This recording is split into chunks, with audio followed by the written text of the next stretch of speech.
महायुती सत्तेत आली आणि त्यानंतर कळलं विधानसभा निवडणुकीच्या प्रचारात गाजरांचा पाऊस पडलेला होता। मित्रहो नमस्कार। भूल थापा देऊन मोठी मोठी आमिषे दाखवून महायुती सत्तेमध्ये आली। कुणी मुख्यमंत्री बनलं, कुणी उपमुख्यमंत्री बनलं, म्हणजे दोन उपमुख्यमंत्री सुद्धा झाले।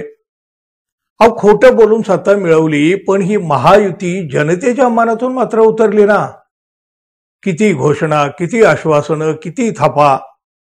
अहो काही मर्यादा नव्हती कशाला सुद्धा। विधानसभा निवडणुकीच्या प्रचाराच्या वेळेला आपण ऐकलं आहे, पाहिलं आहे। अहो काय कुणी काहीही मागा, अजिबात नाही म्हणत नव्हते। कुणी काही मागितलं नाही तरी सुद्धा आम्ही हे देऊ, आम्ही ते देऊ असे सांगत सुटले होते हे महायुतीचे तीनही प्रमुख नेते। माग कुणीही राहिलेलं नव्हतं। थापा मारायच्या नुसत्या स्पर्धा सुरू होत्या, स्पर्धा। देवेंद्र फडणवीस असोत, एकनाथ शिंदे असोत किंवा मग अजित पवार असोत, नुसत्या घोषणा, नुसती आश्वासनं। लोकांनी टाळ्याही वाजवल्या आणि मतही दिली। महायुती सत्तेत आली आणि त्यानंतर कळलं विधानसभा निवडणुकीच्या प्रचारात गाजरांचा पाऊस पडलेला होता। बघा ना, महायुती सत्तेत येतात म्हणे शेतकऱ्यांना कर्जमाफी देणार होते, सत्तेत आल्यावर म्हणतात पैशाचं सोंग नाही करता येत।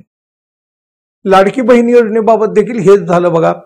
निवडून आल्यावर 2100 रुपये देऊ म्हणाले, त्यात हात वर केले। फसवणूक आणि फसवणूक। त्यांना वाटलं असेल या लाडक्या बहिणी काय करणार आहेत आपलं। अहो ते बघा, मंत्री नरहरी झिरवाळ, अजित पवारच्या पक्षाचे मंत्री हे, ते काय म्हणाले, 2100 रुपये देऊ असं तर कुणी म्हणालेलंच नव्हतं। शिवाय लाडक्या बहिणी 1500 खुश आहेत हे सुद्धा त्यांनी सांगितलं। म्हणजे खरं तर त्यांनी हा शोध लावला म्हणावं लागेल। पण बघा आता मात्र लाडक्या बहिणींनी थेट पोलीस ठाणं गाठलेलं आहे। फडणवीस, शिंदे, पवार यांनी फसवणूक केल्याची तक्रारच या लाडक्या बहिणींना आता पोलिसांकडे दिली आहे। अहिल्यानगर मधल्या श्रीरामपूर पोलीस ठाण्यामध्ये शेतकरी महिलांनी ही तक्रार केली। या नेते मंडळीवर गुन्हा दाखल करण्यात यावा अशी मागणी ते सुनीता वानखेडे, कोमल वानखेडे वगैरेंनी केलेली आहे। शेतकऱ्यांनी कर्जमाफीवरून दाखल केलेल्या तक्रारीनंतर आता शेतकरी महिलांनी महायुती सरकारच्या विरोधामध्ये फसवणुकीची तक्रार दाखल केली आहे। अहो संघटित गुन्हेगारी, फसवणूक, विश्वासघात करणं अशा प्रकारचे मुद्दे या तक्रारीमध्ये आहेत। कर्जदार शेतकरी नवनाथ दिघे, प्रकाश जाधव, श्रीराम त्रिवेदी यांनी पण फसवणुकीची अशाच प्रकारची एक तक्रार दाखल केली आहे।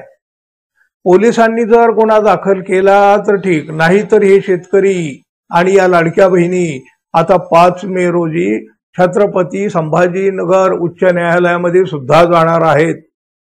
एक याचिका दाखल करून सरकार विरुद्ध फसवणुकीचा गुन्हा दाखल करण्याची मागणी या महिला, हे शेतकरी आता न्यायालयाकडे करणार आहेत।